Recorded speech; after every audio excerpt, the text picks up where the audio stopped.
Amateur footage shows two black-hooded gunmen making their escape in a hail of bullets. A policeman lies injured. He's then shot at point-blank range.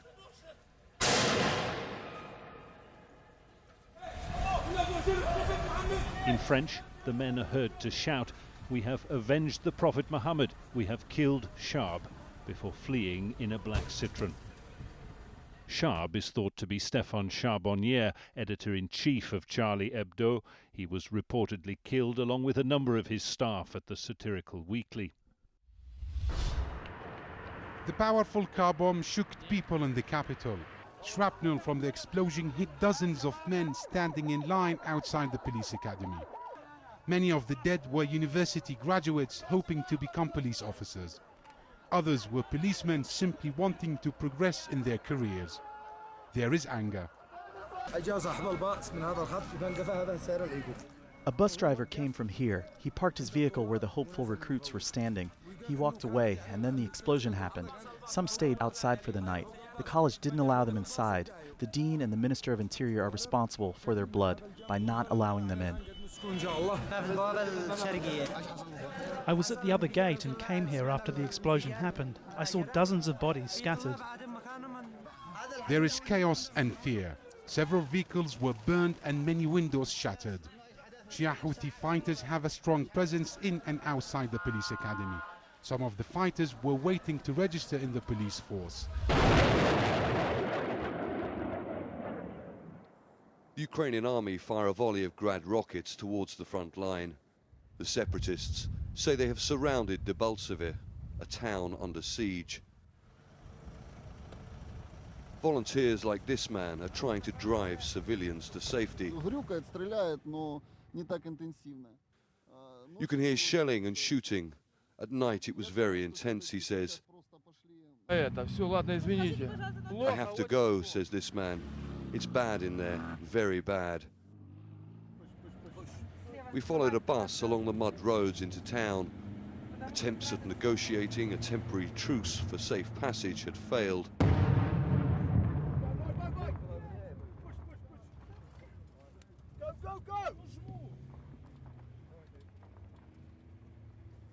Go, catch them.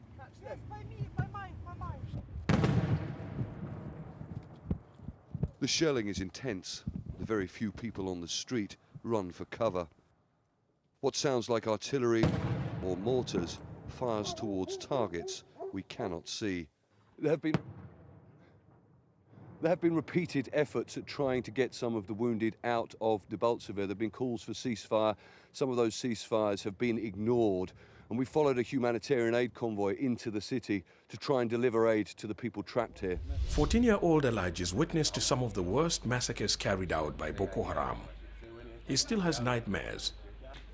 He was at Baga and Doron Baga in January when Boko Haram destroyed those towns. He's one of hundreds of boys forcefully drafted by the violent group. Before launching any attack, mostly at night, they'll select us and load us onto trucks and armored personnel carriers. Some are given petrol to burn homes, but the older ones deliver bullets, tank shells, and other ammunition to fighters on the battlefield. Elijah was captured in Kirinwa and for months was forced to carry arms and ammunition. My worst experience was the attack on Baga. Initially, they faced a tough resistance. They couldn't break through. The weapons taken from the multinational task force base helped to capture and destroy Baga. He escaped when Boko Haram took him along to attack Munguno. He saw his chance to escape to Maiduguri when residents of Munguno were leaving. He's now reunited with his parents. They're marching for clean water. Farmers, villagers, and holy men alike have joined this caravan on its week-long march to the capital, protesting what they say is the polluted water they get from the Yamuna River after it passes through New Delhi. And for those who consider the river holy, its current state is sacrilege. The Yamuna is our mother. According to our tradition, she is everyone's mother. We worship her. We will not tolerate our mother being defiled. For others, the reasons to protest are more practical. Rajan Shastri's farm is downstream from Delhi, and despite being near the river, he says he doesn't have enough clean water for his crops. We have a wheat crop growing right now and hardly any water to grow it. Sewerage and chemical waste from factories is flowing into the Yamuna. Earlier, we used to drink this water and irrigate the fields with it, but now even our animals can't drink it. Many studies have shown that vegetables grown by the river absorb toxins in the water, making them dangerous to eat. That's mostly because of the pollutants dumped in the river as it passes through the city.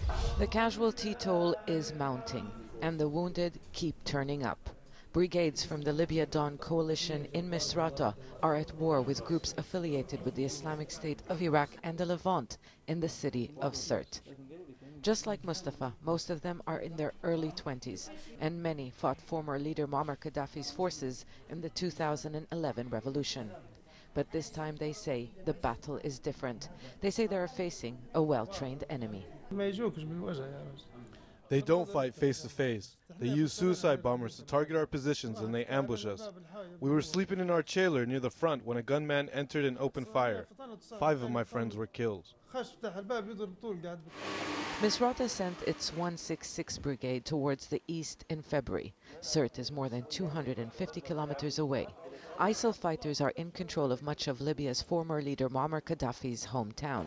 There's been sporadic fighting around the coastal city.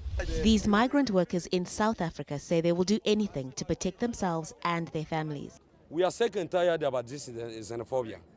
They kill us a lot. We didn't kill maybe one person. There has been a wave of fighting between immigrants and locals in some areas. Here in the port city of Durban, police say at least 4 people have been killed. Thousands have fled their homes. Gloria Makwakwa is from Mozambique. She came to South Africa nearly 20 years ago, but she says the men who chased her and her 9-year-old daughter out of their home insisted she doesn't belong here. They said, "We know that you're not from South Africa. Can you please get out? You must go because when we are done here, we are coming for you." So I ran away. Here in a sports field, foreigners feel there is safety in numbers. They get food and other basic necessities from aid agencies. Right now, they don't know how long they'll be here. There are thought to be more than 1,000 families here. They come from countries such as Malawi, Mozambique, Zimbabwe, and the DRC. They say that they are confused and they can't understand why, as Africans, they are not welcome. There was a sense of solidarity crossing race and social class. It was a day of peaceful protest with small pockets of non-violent civil disobedience. And yet this was the image that the media has seized upon. A few cars and windows were broken, but there was no mass rioting. Baltimore was never aflame. Even the Baltimore police chief was clear. The few minutes of vandalism relayed around the world were utterly unrepresentative. Baltimore residents were telling people in the crowd to calm down and to relax, and I was very proud of them for doing that. Residents put themselves in between police officers and this agitated crowd and asked for calm and asked for peace.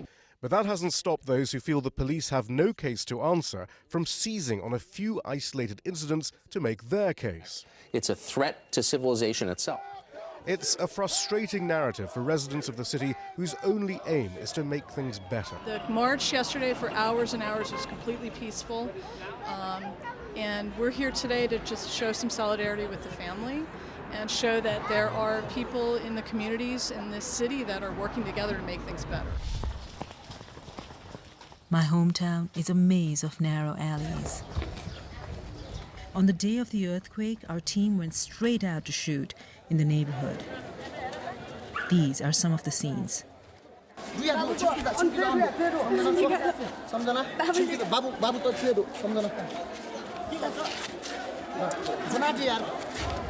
My grandmother's old neighborhood had several people buried in the rubble. We try to go there now, but the alleys are all blocked. We wander through the houses and gardens where people have taken shelter. On every other corner, there is a collapsed building blocking the alleys. They found 10 bodies in this neighborhood. So apparently it's in here, it's really dark and scary. There were many people here, including police. Our sister-in-law, her arms are full of wounds. She survived. She's staying in that shed.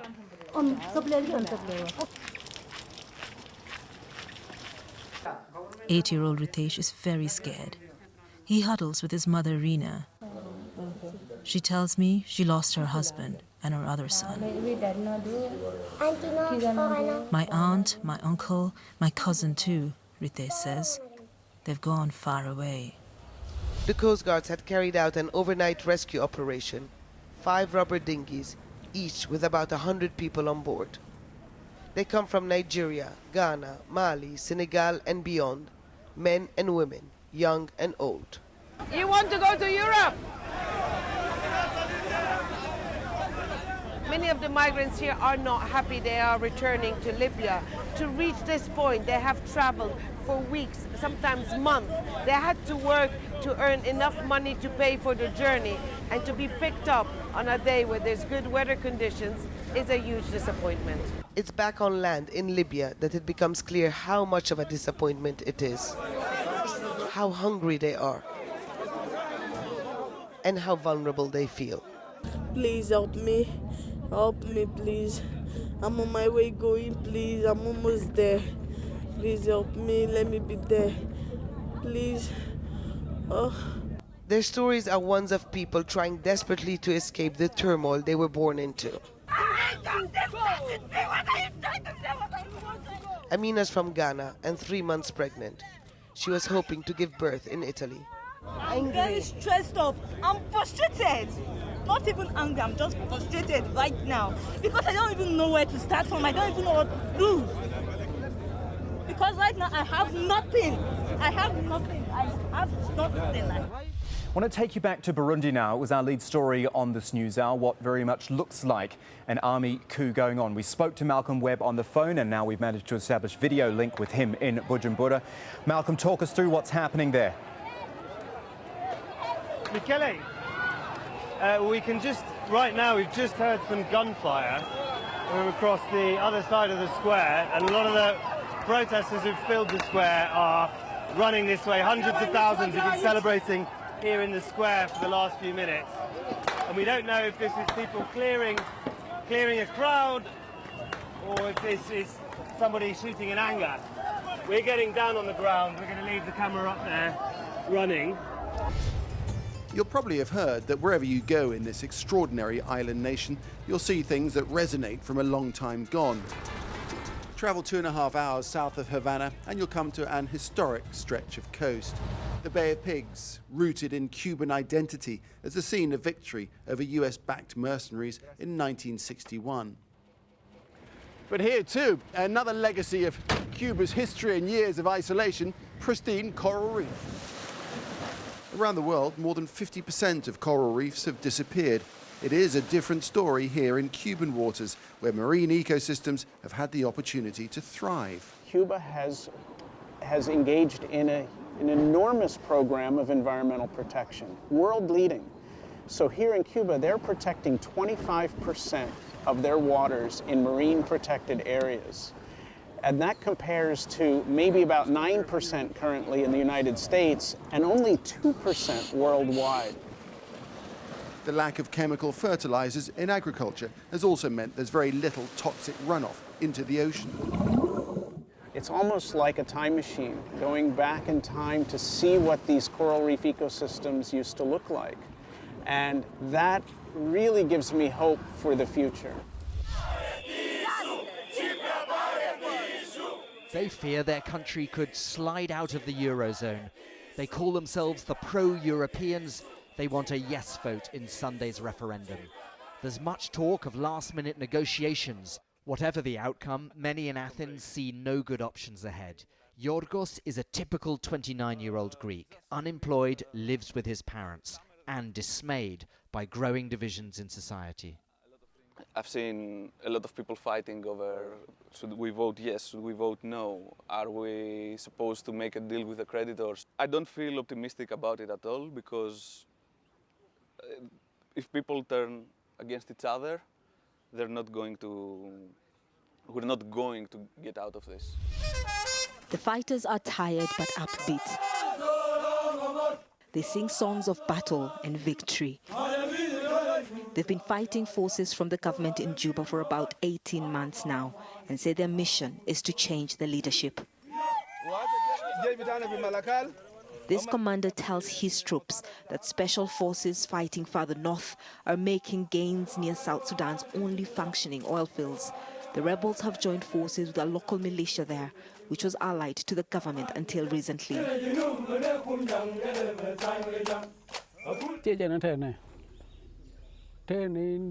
We are not fighting for control of wealth or oil of South Sudan. We are fighting the bad rule of Salva Kiir. He wants to rule the country with an iron fist. They're eager to display some of their weapons. They showed us some of their heavy weapons like this D30 and their light weapons as well, and lots of ammunition. Now, Sudan has often been accused of providing weapons to the rebels, but Khartoum has denied this, and so have the rebels, who say that most of their supplies come from the South Sudanese government. Our diplomatic editor James Bays has been given first-hand indications of how the talks are going. With the key players, all 7 foreign ministers involved in the talks, all in Vienna, there were hopes of a historic deal on Monday. We believe there cannot be and should not be further delays in the negotiations. But as the intense diplomacy continued, it was clear there were a few final sticking points still blocking a deal. Away from the cameras, US Secretary of State John Kerry and the EU Foreign Affairs Chief Federica Mogherini then met with Iranian Foreign Minister Mohammad Javad Zarif. How did it go when Mrs. Mogherini came to the hotel balcony? I tried to find out. Is there the chance of a deal today, High Representative? Are you making progress? Later, Dr. Zarif came out on his own balcony of this 5-star hotel, a former palace. Asked if there could be a deal by Tuesday, he said, possibly. That might be a gas station or something. Whoa! Oh! What the?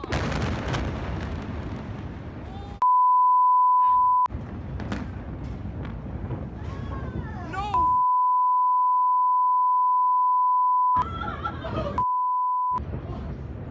Among the many firefighters who've died, Young Hai, seen here with his sister, was the youngest, just 17. In fact, many of them are very young, like this exhausted group resting close to the epicenter. An unknown number of firefighters is still missing. But were they trained for a chemical disaster on this scale? Military chemical experts have now been deployed to an area that remains highly combustible. These are the men Somalia wants to use in its efforts to seize territory back from Al-Shabab fighters. They are the latest recruits for the Somali National Army. They're now being trained in the port city of Kismayo, capital of the Jubaland regional state, one of the last remaining strongholds of Al-Shabab. We cannot allow Al-Shabaab to continue using this region as a hideout. They have been flushed out of most other parts of Somalia. We shall do the same here too. But until the army recruits finish their training, it's these fighters from the regional administration who have the task of defending the territory under government control. We set out with them to their front lines with Al-Shabaab. It's a constantly changing combat zone. Moving in small groups, Al-Shabaab fighters are known to conduct surprise attacks almost anywhere. Suddenly, we are under attack.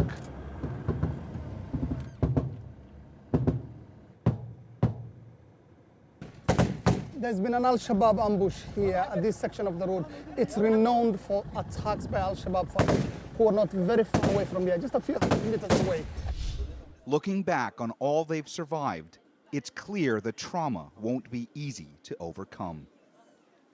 Parents may have been the ones cradling their children, but the fathers and mothers here are obviously in need of as much comfort and compassion as their sons and daughters. I took my family out of Iraq because ISIL was getting closer, Nabil tells me. I wanted to protect them. How could I have known we would be treated the way we were in Hungary? As they depart Nickelsdorf on Austria's border with Hungary, resilience slips away and reflection sets in. We were in hell and now we're in heaven, Ala tells me. But it's the Arab countries that are to blame. They slammed the door in our faces. They slammed their doors in the faces of all the Syrians. Ala, who fled war-ravaged Syria last month, explains how he's never been treated worse than he was this past week. I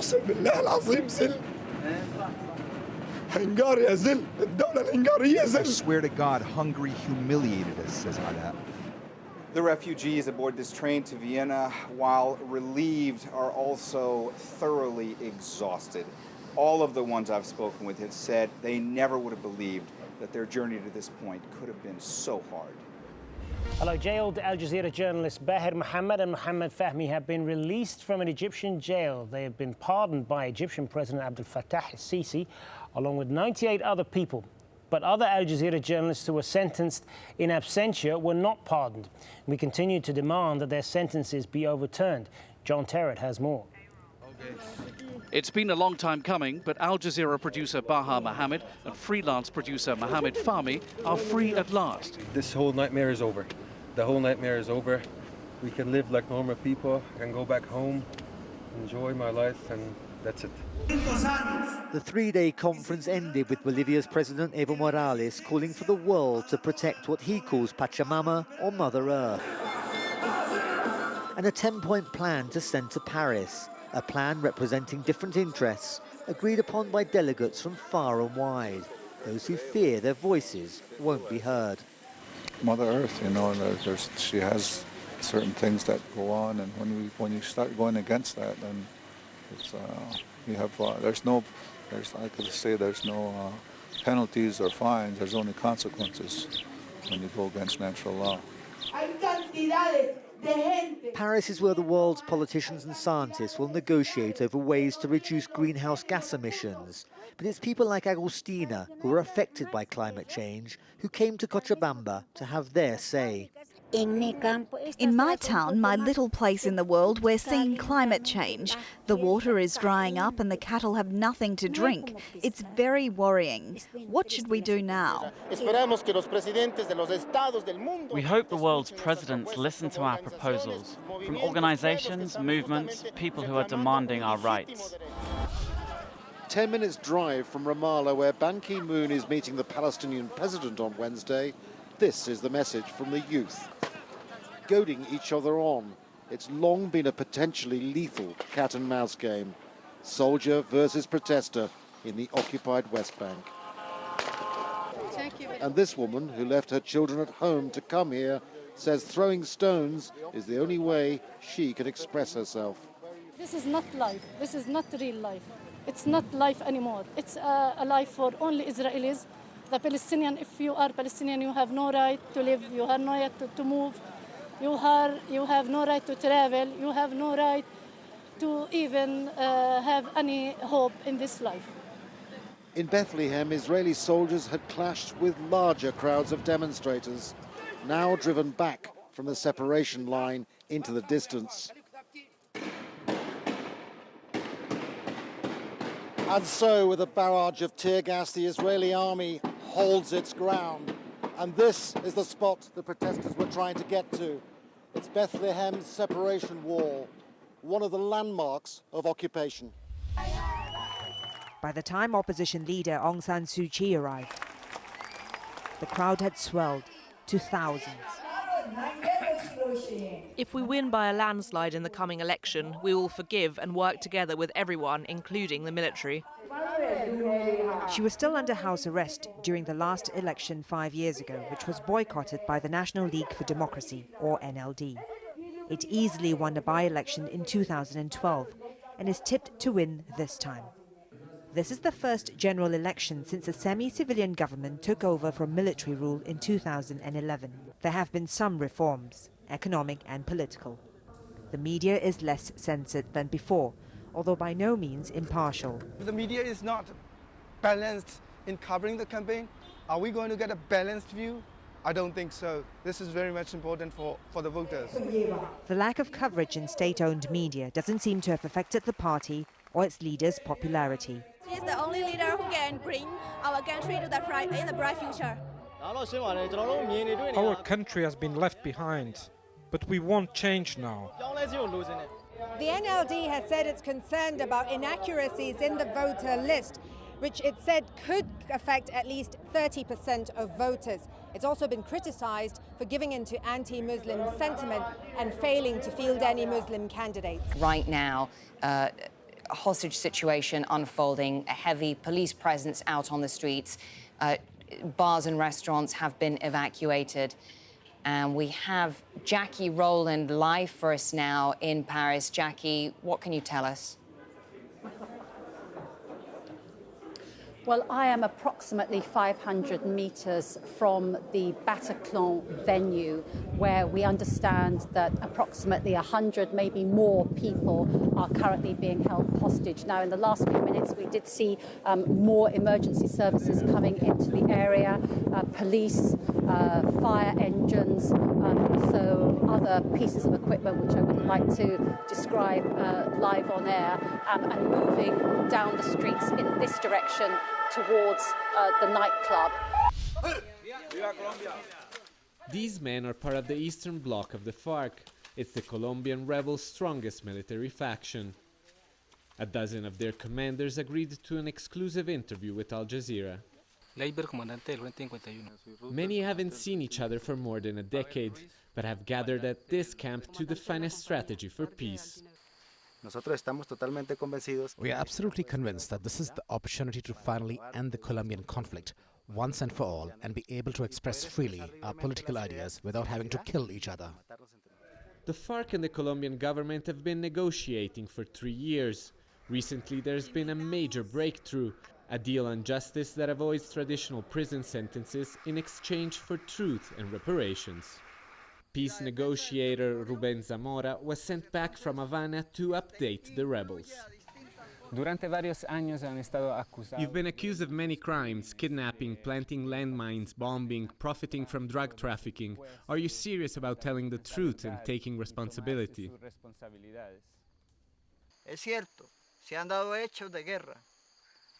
There have been situations that weren't planned, that went beyond our will due to the circumstances of war, but weren't premeditated. And that's exactly why we signed this justice deal. We're ready to accept our full responsibility. The moment the world agreed to tackle climate change. L'accord de Paris pour le climat est accepté. And so the Paris Agreement was born, and emotions spilled over. To bring more than 190 countries together to come up with a universal pact was an extraordinary achievement. So much so that Laurence Fabius banged the gavel again. So, I have been asked to bang the gavel again. It's a little gavel, but I think it can do great things.